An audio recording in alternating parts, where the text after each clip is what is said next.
Right, welcome everybody. My name is Freddie Quek. I'm chair of the BCS Digital Divide Specialist Group. If I can say a few words about the BCS. The BCS is the charter body for IT professionals, and its purpose is to make IT good for society. And as chair of the Digital Divide Specialist Group, um, Margaret and I and many others have come together to create this group called Digital Divide because we believe that we need to leave no one behind. And on that note, we are delighted to have a speaker, our special speaker today, on this topic called on bridging the digital divide locally, Digital Neighbourhood Network Scheme. And our speaker today is Pauline Roche. Let me just say a few words. I sort of give her a hint that I might embarrass her, but hopefully I wouldn't do too much of that. So Pauline is a producer, a librarian, a journalist, and a relationship broker. I'm going to get you to say a few more words to explain some of the things that you do. But you are the DNS short form, yeah, a community lead, supporting organizations to work together to bridge the digital divide. I am pleased to say that you and I did sort of know each other 2 years ago because you invited me to your podcast, the Dr. Tech Show, and also to the launch of this initiative in Birmingham back in, I think, April 2023. So it's been 2 years. Yep. Delighted to welcome you back today to share with us, what's happened, what's working, what's not working. So be frank, share this with us because the whole point of doing this is to do a bit of learning and sharing, right? None of us knows how to do everything. But if there's something that you've learned from what you've been doing, and we can all take a bit of that away to benefit from it, then that would be of value. So on that note, Pauline, if I can hand over to you, and first, if you can just say a few words about, who you are, why you do what you do. Sure. Thanks, Freddie. And it's great to be here. And thank you to the BCS Digital Divide Specialist Group for inviting me to speak to you today. I am, as you've said, amplifier, producer, the community lead for Digital NNS. I've worked for this organization since June 2021. In a previous role, I was project coordinator of their digital literacy project, which is still running, and that was delivering digital inclusion sessions in community venues across 2 constituencies in Birmingham, Northfield and Edgbaston, and basically running kind of digital drop-in sessions at community venues where for older people, where older people were already gathering. So we weren't making them come to a place that was new to them. So some of them were unfamiliar with digital technology, and but they wanted some help. So in order not to create a barrier for them to join our sessions, we went where they were already going for lunch clubs or other such sessions. And that, as I say, that project is still continuing. Unfortunately, the funding, as in so many of these funded projects, for that project is coming to an end at the end of April. We're hoping to continue it at some level. I'm a librarian by original profession. I studied librarianship in the College of Librarianship in Wales in 1983 for a year diploma, which is a long time ago. But I remember it very fondly, and I think I would say that I use my librarianship skills still every week, if not every day, especially with the growth of AI in understanding what people need, how to ask good questions. The prompts that people talk about are, in librarianship terms, would be called a reference interview. Finding out what the person really wants by using the right form of words. I'm a freelance journalist. My second choice of career when I was studying, kind of deciding what career to go into, I remember a conversation with my father who did influence my career path very much, where I said I wanted to be a journalist, and he said, "Oh, that's a very precarious career." So I chose librarianship instead, but journalism has always been something I've done in my roles. writing, publishing, etc. And so in 2018-19, I finally studied journalism, data journalism at the Birmingham City University, and really enjoyed it. It was part of a master's course. I just did the PGCE part of it, and really enjoyed learning about data, using data to tell stories better. I see myself as having a digital inclusion and open data portfolio of work because they're the kind of things where if somebody said to me, what would you do for work if you if you weren't if you didn't have to be paid for it, what would you do? And I would do this kind of work. Digital inclusion because I don't want people to be left out, and open data because having access to data that you can manipulate, and make new discoveries with has always been a great interest to me since about 2012 when I started going to.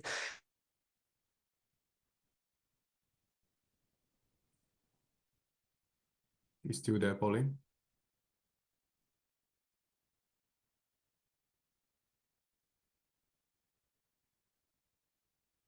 Pauline?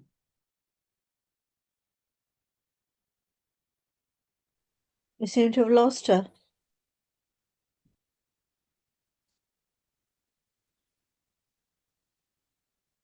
Okay, let's just bear with us. Hopefully she will be able to recover.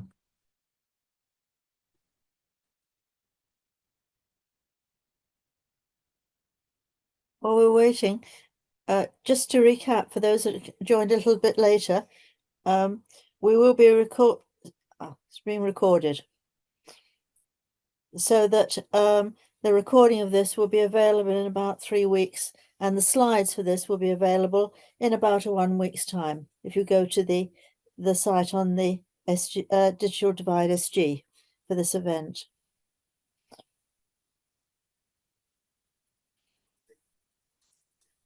Yeah, we'll just wait for Pauline to rejoin. Apologies. That's the joys of technology. Hello.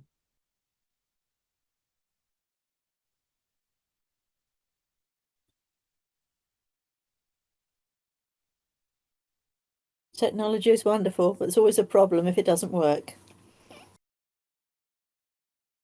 Okay, the bad news is that her machine has crashed, so the joys of technology.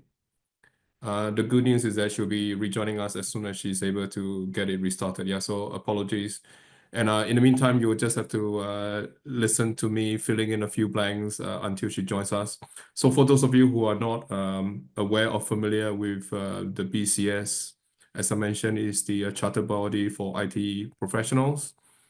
And this specialist group, which is hosting this event, we've organized ourselves because we want to make sure that we can use technology to make sure that we leave no one behind. So I'm glad that we have a few committee members joining us today here. We've got Margaret and also Charlie. As I mentioned earlier on, Charlie has also presented previously. He is the chair of the North Staffordshire branch of the BCS, and previously he presented what is happening in Staffordshire. So it's up north in the country. We've also heard, if this is a topic that is of interest to you, we've also heard from Leeds. We had a presentation from Leeds about how Leeds is able to again connect up their local communities, their private sector partners, and also government departments to see how they can be more effective in joining up as many dots as possible. And for those of you who know what we are trying to do, our strategy is to socialize, to mobilize, right? We need to make sure that everybody is aware that this is actually a problem, a big problem. And with the advancing technologies all the time, the latest being AI, you can imagine there's a lot of people that may not know what AI is all about. And therefore, instead of being able to be more digital, they feel like they're getting further behind. So I do think that it's really important that we have enough understanding. That's why socialize. But once we do have enough understanding, then what do we do next? And this is where we need to then mobilize as many people as possible, those who are willing, those who want to, those who can, those who's got something to offer to help to do something. And I hope that the reasons why many of you have joined us today is because you want to learn on one side. I'm sure you also are thinking about what you can do to help, and some of you are also maybe already doing something. We would also love to hear from you and see what you have been doing can also help others to benefit from. The other thing that we hope that we will be able to do this evening is at the end of the presentation, we'll be doing a Q&A. So please, at that time, feel free to ask any questions that you have. And one of the things that I think will be of interest to everybody is that recently the government has announced the launch of the Digital Inclusion Action Plan. For the first time, the UK government, consisting of 5 departments coming together to sort of champion and put their names and weight behind the digital inclusion as an agenda to be tackled together. And I mentioned to Pauline that during the Q&A, that's what we will be discussing. On that note, Pauline, welcome back. And could you, Freddie, could you make a co-host again, please?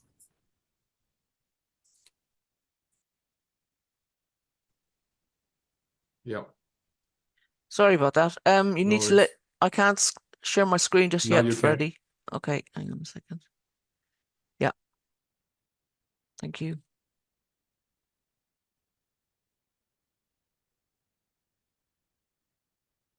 Okay, we're back. Okay. Oh, sorry.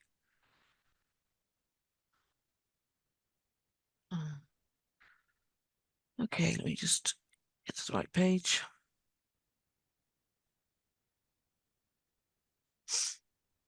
Okay.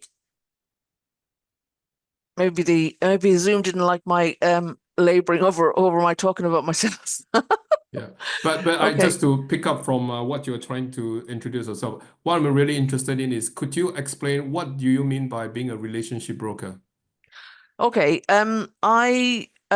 Because of my librarianship background, I feel like I'm constantly looking for people to match people up, to make introductions, to find commonalities between people. I do this in kind of real life and on LinkedIn, for example. I regularly, I'm scrolling, as I'm sure a lot of us are, at various hours of the day and night, and I see someone writing about something that I think is interesting, and I think, oh, that reminds me of somebody else that I've noticed or met or whatever, and I decide that they should meet each other, and on the whole, it's worked really well, and I have met some very interesting people, and I've introduced lots of people to each other. And I know at least one person decided not to leave Birmingham because I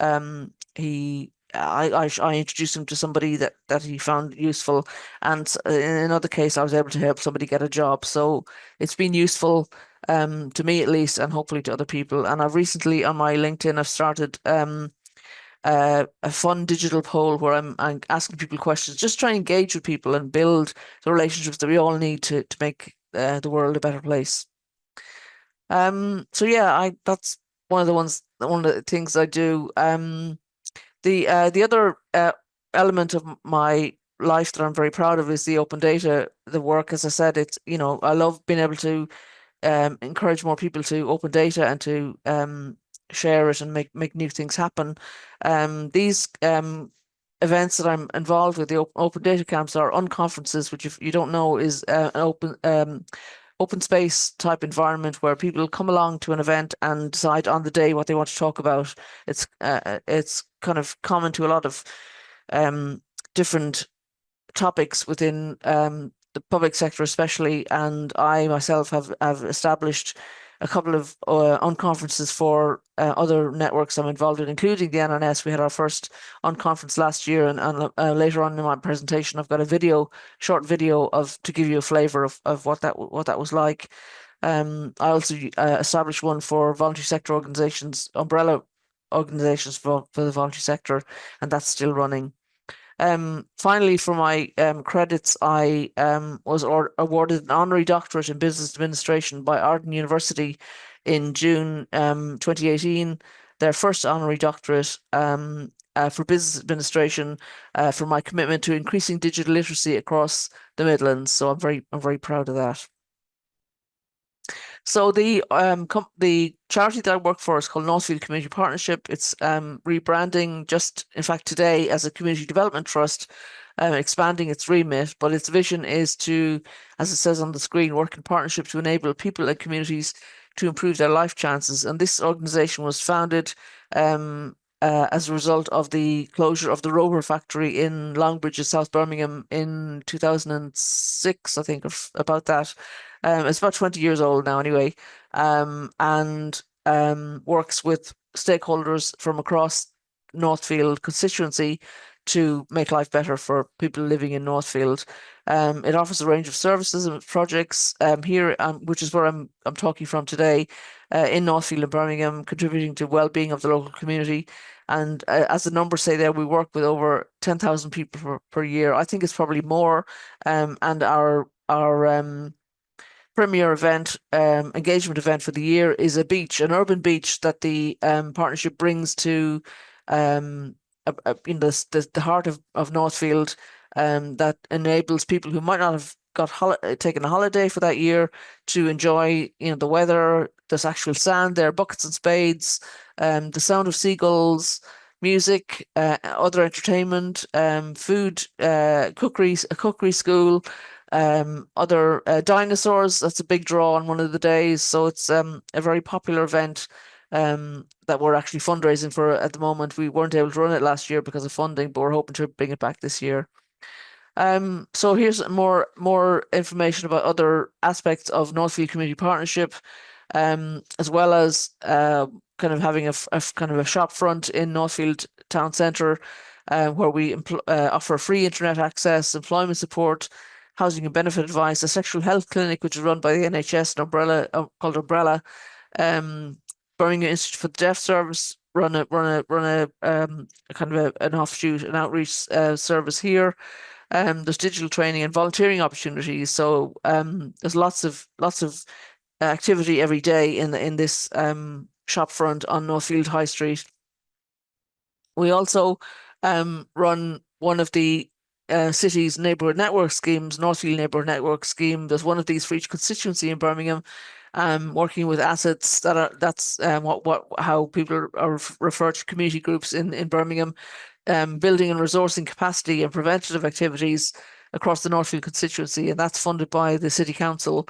We have a family wellbeing service supporting children, families and young people across Northfield constituency, a team that does a lot of outreach in libraries and other community venues to ensure that children and families and young people get the services that they need. There's Digital NNS, which I'm going to talk about more in a bit, and that we work across Birmingham. The Future Proof Over 50 scheme helps citizens over 50 to remain independent for longer. They do things like garden projects and small household repairs, and it's a very popular service. Household Support Fund, which is a national fund that comes from the government. Northfield Community Partnership runs the Northfield element of that, supporting citizens through the cost of living crisis, and that's in the office where I'm based. I've got two colleagues usually sitting behind me on the phones, talking to people and trying to help them. And the one of the great elements of that project is that people might ring up in order to get the household support fund, but the colleagues then try and offer them other aspects of the work that NCP does to help them in their lives. So it's they get a better bang for their buck. We have a 5-day per week food bank, and also a food pantry, so addressing food poverty in the Northfield constituency. A fuel bank when we have vouchers to be able to give to people to support utility poverty. A digital lending library, which is what this project that I'm working for grew out of. When I first joined Northfield Community Partnership, I was running the digital lending library supporting colleagues to run digital drop-in sessions in community venues around Birmingham, around Northfield and Edgbaston constituencies, and that project has continued. And second last on that list, there's Chaos to Order, a hoarding project, which we recently started a partnership with Clouds End CIC in Birmingham. Again, that's a citywide project offering support around hoarding. So although digital inclusion is my focus, I work in an organisation that offers more or less cradle to the grave services for people living in a quite a deprived part of Birmingham. So that brings us to Digital NNS. I call it a digital evolution project because it's not transformation, because each constituency in Birmingham is at a different level of development around digital, and so they need to evolve into whatever what they think is relevant or necessary for their constituency. And this was commissioned by the City Council's Prevention and Communities Directorate, and I believe some of my colleagues from the commissioners from the City Council are on this call today. There's two of us in the team, myself and Gina, who you'll see in the picture. The picture shows us sitting in front of a table with post-it notes on, a classic thing that'll be recognizable in tech setups all around the country, where you take a load of post-its to kind of bring some concepts together. So we were trying to do some thinking about what's needed, and just generally trying to respond to need. And actually, in the picture behind us, you can see supplies from the NCP's food bank that are waiting to be allocated to people. So it's a live venue where we're always trying to meet people's needs, whatever they are. This is the team, myself and Gina. Gina also has journalism qualifications, so we work very well together, and I feel extremely lucky to have such a talented and capable colleague. She only works 15 hours a week, but she definitely earns her pay during that time and more. She's new to the voluntary sector, which is interesting because she has different perspectives than those of us who've worked in the voluntary sector for a long time, as I have. And she is good at asking questions, and the kind of questions where when somebody joins a new organization, they ask, why do you do it like that? And it makes me think a lot about the work that we do. But she's embraced the challenge of working for a charity where their resources are fewer than in the public sector or private sector where she has worked before. She's worked at government level in Singapore, and is a very, as I say, talented and accomplished person with lots of great skills, and she's brings them all to the table for Digital NNS. She's responsible for our newsletter, for our website, which is a very popular part of the work that we do, and just regularly, I try to involve her in most things that we do, and she's a very popular part of the team, so I'm very pleased to have her, and we work very well together.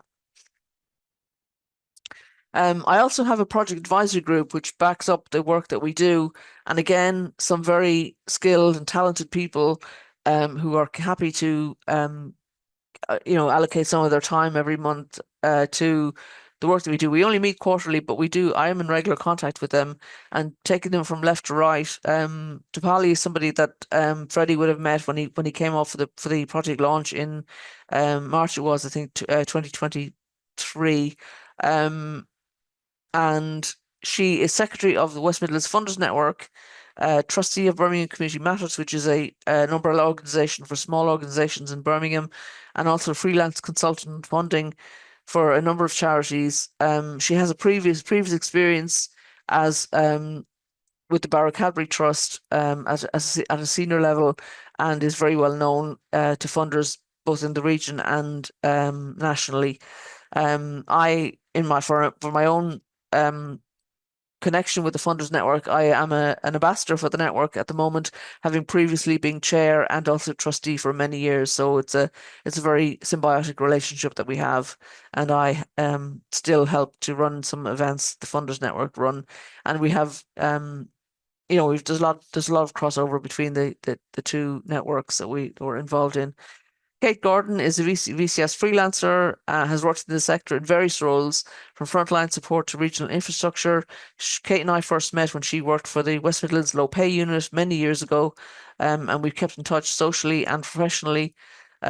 Kate would consider herself to be a low-tech kind of person, but she's again a great person to ask questions of why are you doing that, and is there an easier kind of non-technical way of doing things, because not everybody wants to be technical all the time.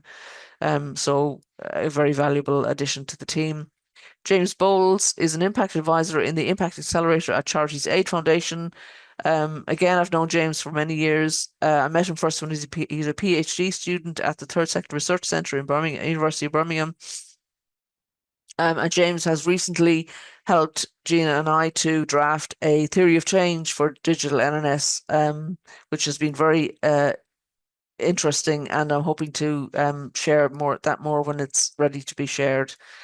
Finally, in the project advisory group is Laura Craven, someone I've met years ago doing social media surgeries, where people helped each other to learn their way around the different platforms that were becoming popular at the time, run by a guy called Nick Booth, who some of you may know, Podnosh, and he in fact got I think he's got a big society award for the work that he did with social media surgeries.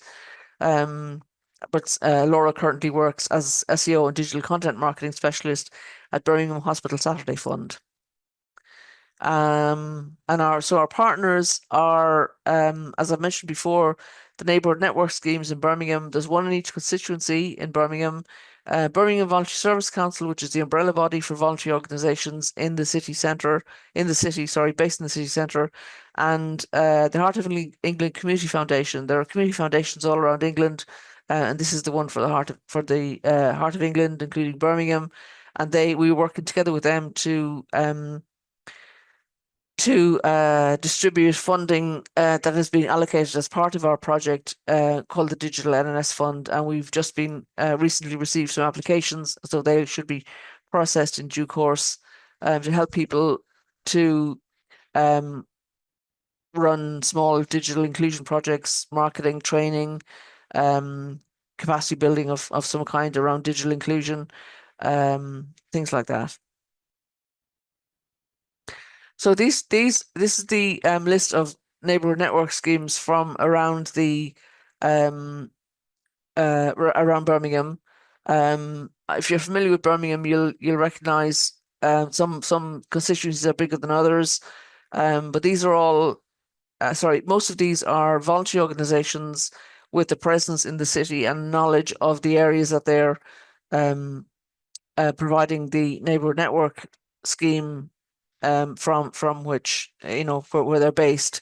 So you might recognise some of the names: Birmingham Settlement, Bid Services, Age UK Birmingham, Gateway Family Service, Northern Community Partnership, which is the organisation I work for, Bourneville Village Trust, and on the right-hand side, Age Concern Birmingham and Compass Support, Whitton Lodge Community Association, Power, which runs Hodge Hill Neighbourhood Network Scheme, Disability Resource Centre, which runs Yardley Neighbourhood Network Scheme, and Green Square Accord running Hall Green Neighbourhood Network Scheme, and they've been running for some years now. And I think it was a model that came from Leeds by somebody who came to work for Birmingham City Council. Some of my Birmingham colleagues can probably update me on that if that's not correct.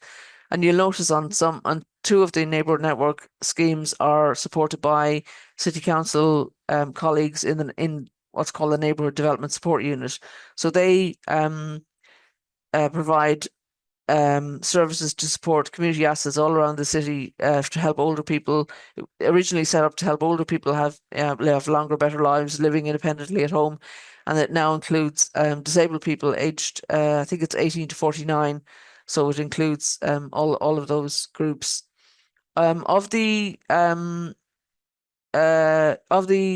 NNSs, one of them, the Disability Resource Centre that supports Yardley Neighbourhood Network Scheme, was recently awarded part of a Digital Divide grant by the West Midlands Combined Authority, one of 4 organisations in Birmingham to be so awarded. This is because the Combined Authority identified a policy need to develop digital skills training at a regional level and align the training to resident needs and the regional economy. The Combined Authority has a digital roadmap, which is available online, setting out a broad vision. Oh, sorry. Setting out a broad vision for digital access across 5 key areas, to include securing access for everyone to digital opportunities, particularly those in poverty. And the aims included to ensure everyone has access to an affordable device and connection and feels confident to access the internet and basic services.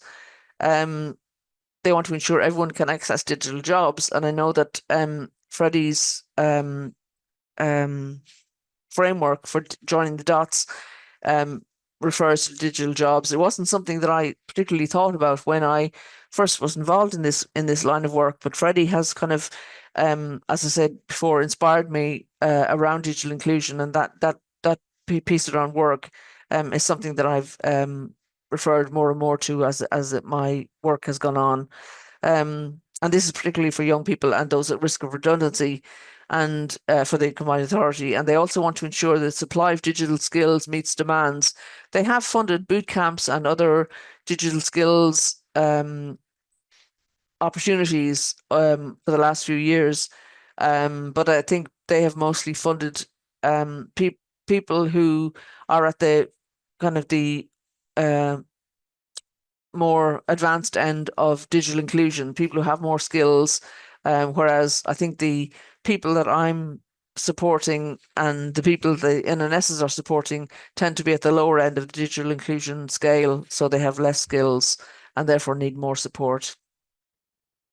The Combined Authority recognises that digital inclusion brings wider benefits to residents, and so the intention of the grant funding opportunity was to develop a routeway from first contact to a device to accredited learning and ultimately good employment. So they are tagging employment very much, reducing digital inclusion levels through funding the community organisations to provide the connections, and they're expecting the delivery to engage with 400 residents across a 20-month period up to July 2026. So that was that one. So why we do what we do in Digital NNS, we believe everyone should have access to digital devices, skills and services to improve their life chances, no matter what part of the social sector they come from. We're kind of funded to work with the Neighbourhood Network Schemes, voluntary organisations, social workers and social prescribers, and we see that them as being key to improving digital inclusion. And again, one of the things that Freddie refers to in his framework is about building confidence, and we certainly see a great need all the time to build confidence, skills and capacity within these groups of people so they feel empowered to provide digital support to citizens and communities. We're not providing a frontline service, we're providing kind of a backup service to people, but we're doing a lot of strategic work behind the scenes to kind of set things up so people can benefit. And we hope that the NNSs, we believe the NNSs are gaining from that. So these are some of the common issues that we've been discovering across Birmingham. I'm sure common to some of you on the call who also provide digital inclusion support. There's a lack of access to devices and data. We regularly get emails and phone calls. I'm so sorry. Emails and phone calls from social workers, social prescribers. I had one from a social work student the other day, asking for a device for people, and sometimes we can meet that need, and sometimes we can't. There is no regular pipeline of devices, and that is something that I know the Digital Inclusion Action Plan refers to, and the Combined Authority is very aware of as well. in the past, you know, in the kind of history of the project, that we have had experience of with a combined authority of a device donation program, where they got, you know, several thousand new devices for the region to distribute it amongst each of the local authority areas, and we were involved in getting those devices out to people that needed them. But that's kind of sporadic, and we needed to be more consistent. Somebody was asking me today at this event I was at earlier today, what is kind of one thing that would make all the difference to people in the region, Birmingham, whatever. And I said, if we knew everybody could have a device, everybody that wanted one could have a device, that would just make such a difference to everybody's life. Data also can be an issue, although the Good Things Foundation National Data Bank is very, you know, it is active in Birmingham, as in other parts of the country. It's not always that easy to get the data. I have done some mystery shopping in some of the digital inclusion hubs, and I think, I mean, I have a lot of confidence obviously around digital and data, but I think there are people who wouldn't have the confidence I have, might be put off by having to jump to hoops. There are hoops, even if there's only a few, to get the data that they need, and they might just give up, and that concerns me. There's a lack of digital champions and trainers to support or teach digital essential skills. Again, it's something I've been talking about for a long time. One of my colleagues at the City Council, Sally Roche, great surname, no relation, has been working hard to improve the number of digital champions available in the city, and she's got some trained champions through Virgin Media. Virgin Foundation, Virgin anyways, the company, and she is supporting people around the city, kind of on a basic basis, and she's hoping to develop that, working with other colleagues in the library where she's based, the Central Library. But there isn't again a pipeline of champions and trainers, and I kind of say to people when I talk to them at events, you know, I ask them if they've helped somebody lately, if they have showed somebody how to use a device or a piece of software, and most people have helped somebody at least in the last month. And so I think there are probably more people who are actually displaying champion behavior than call themselves champions. And I think we need to bridge, you know, kind of close that divide and encourage people to see themselves as champions, because why would you not want to help somebody, you know, use the internet better for shopping or connecting in some ways. So I think there are more digital champions than we know that have been identified. There's certainly a low confidence in skills and or online safety. I think I often meet people, even people who have some skill in digital, who feel that their skills aren't enough, that they need to know more, that they can't, they find it difficult to kind of to cope with new things that are happening in the world of tech. And I think it's really important to address that lack of confidence. I haven't got a silver bullet for that. So if anybody's got any guaranteed ways of building confidence, I'd love to hear about it. And finally, there are lots of services which are coming online now, and people who don't have digital skills are feeling excluded, especially people who are most vulnerable, because they feel if they can't do it online, they can't do it at all. So part of my work is to lobby and encourage services that are available online to also make equally good services available offline for people who aren't or won't be online for whatever reason. So I'll go on to talk a bit more about what we do to bridge these gaps and these these barriers.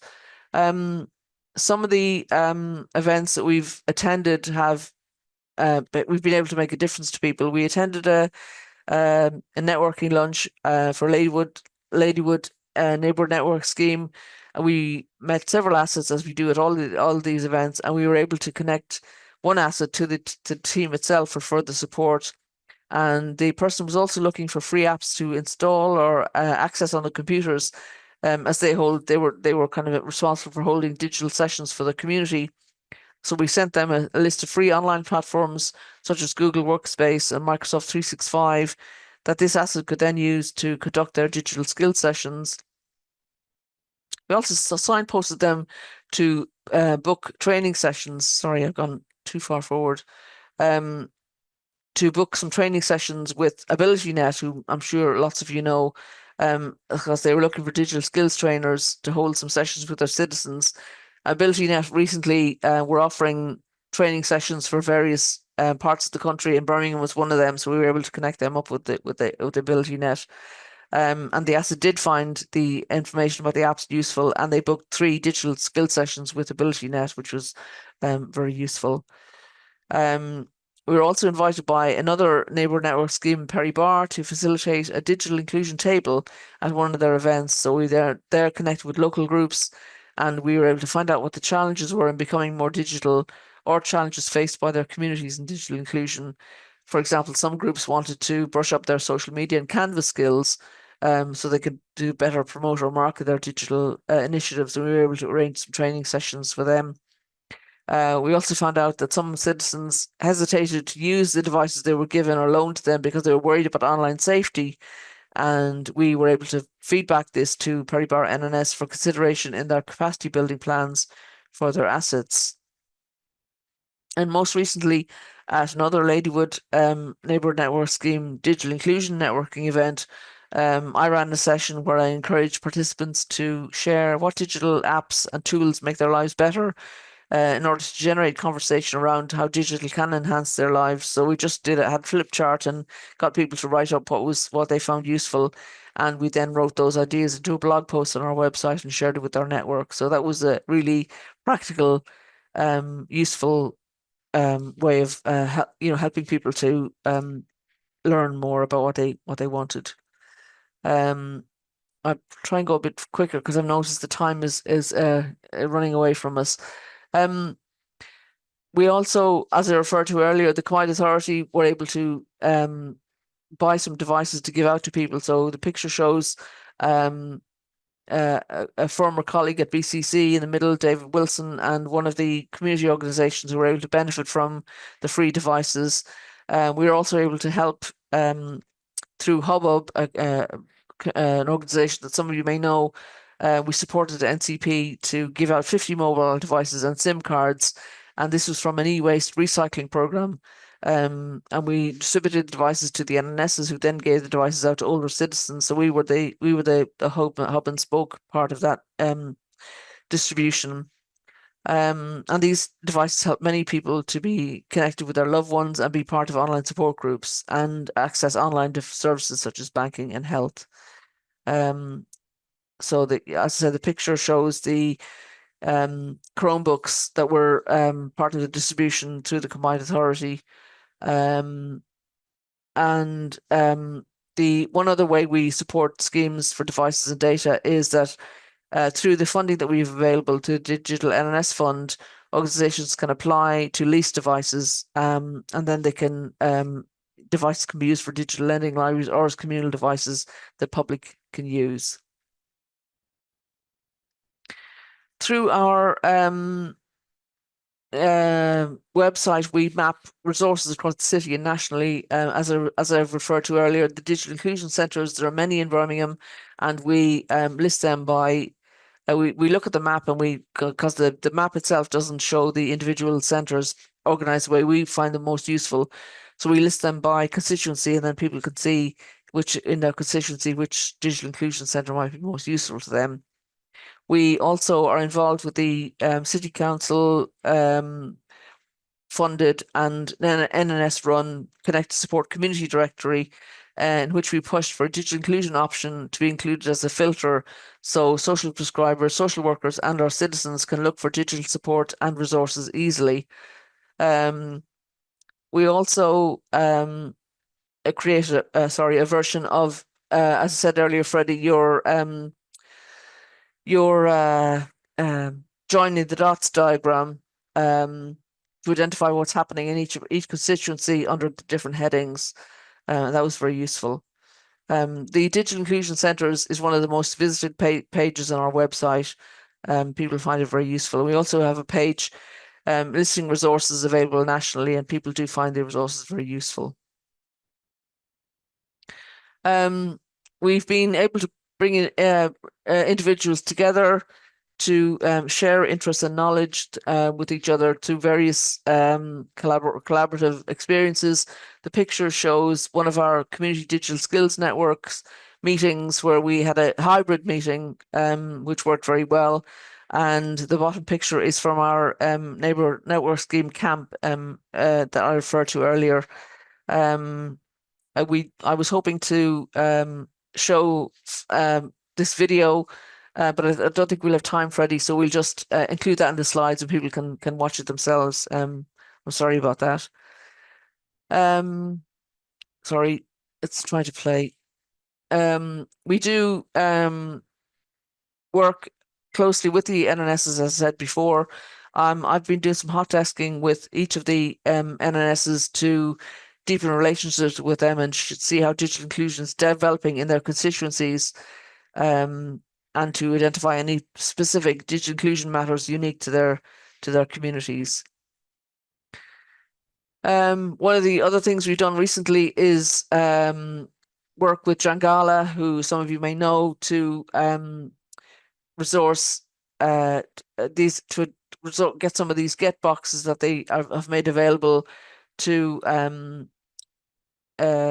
enable constituencies to get better internet connectivity. And Sally Roche, the colleague from BCC that I referred to earlier, she received 50 Jangala boxes, and she's ensuring they get distributed to individuals or communities in Birmingham. And another community venue in Northfield was able to get good internet connectivity using the Get box, and I was able to help them get that set up. And they've now been able to make their community hub a digi centre and internet cafe. We've also organised webinars on AI and online safety and received good feedback from them, and we share development and training opportunities through our newsletter. Our aim is to embed ourselves as a trusted partner and source of information. So you can see Freddie himself on the picture there with Emma Weston from Digital Unite at a Digital Poverty Alliance event in London. I think that was the first End Digital Poverty event, Freddie, and other pictures of other events that we've been to with colleagues from the Good Things Foundation, Vodafone, City Council, etc. And we just aim to be relevant and represent where we can. I've quite a long-standing reputation in this area, so it helps the work very much. We're available on all the usual platforms.